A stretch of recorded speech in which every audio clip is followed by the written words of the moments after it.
Muita gente falando assim, eu estou preocupado com o número de estrangeiros. Cara, com o TAP a gente vai chegar a 9 estrangeiros, mas o Caleri está machucado. Ou seja, tranquilamente a gente conseguiria contratar mais um e poder ter todos aptos ainda a poder ficar no grupo, sem preocupações. Só falando um pouquinho rapidinho aí sobre questão de mercado, aquele Gabriel Veron, que quase chegou a vir para o São Paulo no começo do ano, aquelas negociações malucas com o Porto, ele foi dispensado do Santos, como vocês sabem, por indisciplina, e ele acabou assinando agora com o Juventude de Caxias do Sul, Juventude que hoje, é duríssimo falar isso, mas Juventude hoje disputa conosco a permanência na Série A. Hoje o que a gente está brigando, a nossa briga de momento, por enquanto, é por permanência na Série A, infelizmente. Só fechando aí sobre situações financeiras do Corinthians, o Cuiabá ontem fez uma exposição pública de que o Corinthians continua devendo a compra do Ranieri, mesmo depois do acordo na CNRD, que, para quem não sabe, é como se fosse o Tribunal Arbitral da FIFA para decisões de transfer ban. A CBF poderia dar transfer ban no Corinthians, mas a gente sabe que a CBF não faz absolutamente nada. Então, eles estão há 1 ano sem pagar o Cuiabá. Ontem eles tinham um prazo de pagamento, e faz 1 ano que eles já passaram desse prazo, e ontem também não pagaram o Cuiabá referente ao jogador. E tá aí. E a CBF não faz nada. Para quem reclama, se o São Paulo faz venda de jogador, por exemplo, Léo Pelé, outros atletas que o São Paulo acaba vendendo, por exemplo, Fluminense, que entrou naquela papagaiada do Caio Paulista, deve a gente até hoje, por valores de Hudson, de Nenê, etc. Assim, é uma sacanagem generalizada no futebol brasileiro, tá? Sem contar que aí o São Paulo tem valores a receber de diversos clubes no Brasil. O próprio Botafogo ainda paga aos poucos a questão de Henrique Almeida e outros jogadores, como por exemplo o Perry, que foi vendido. Ele tem lá os pagamentos lá parciais. Tem a compra do Tietê, que o São Paulo também fez acordo com o Botafogo. Enfim, tem muito jogador, tem muito recebimento de vários clubes que tem. Mas o São Paulo também atrasa aqui, também atrasa ali. Sim, por exemplo, vou dar um exemplo para vocês de uma situação do Caleb. O São Paulo vendeu o Caleb para o Atlético Mineiro. Aí ficou um valor. Aí o Atlético Mineiro conhecidamente não está pagando ninguém. Por exemplo, a gente brigou pelo Natanael, lateral direito, no começo desse ano. O Atlético Mineiro fez uma proposta superior e levou o lateral do Curitiba. O Curitiba não recebeu até hoje. Cada um faz o que quer. Comprar é fácil, pagar é o problema.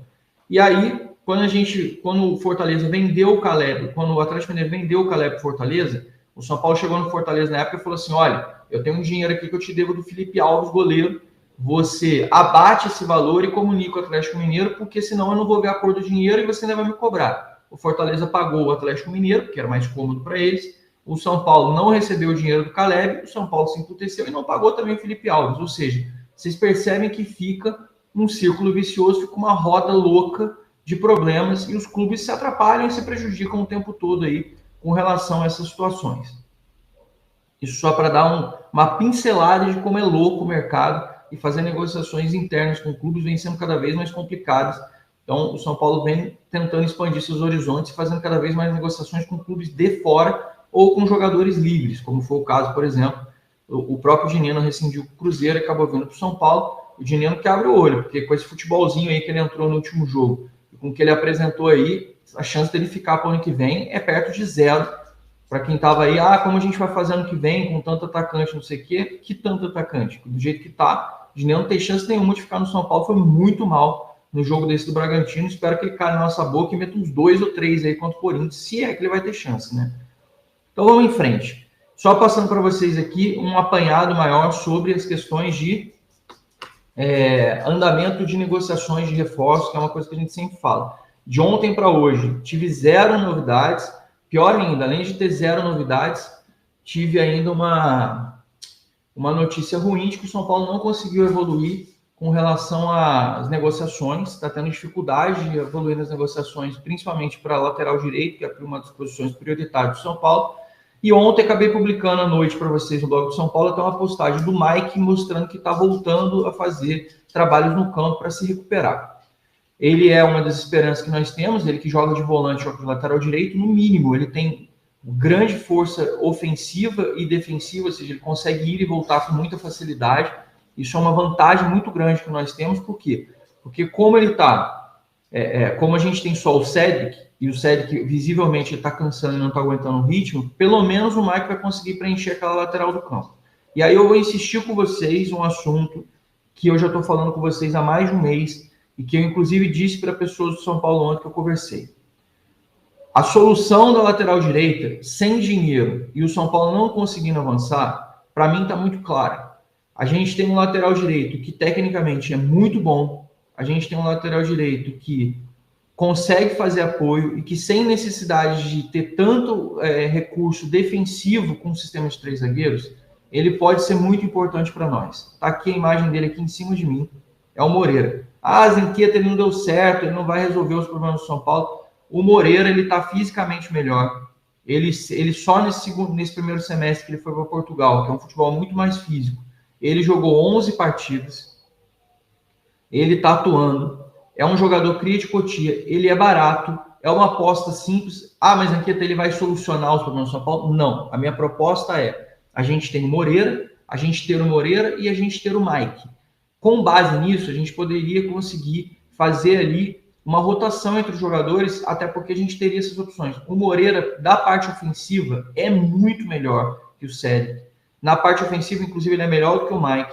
Ele conseguiria ajudar muito. Tendo jogadores jovens para fazer essa posição, a gente ganha muito nesse aspecto.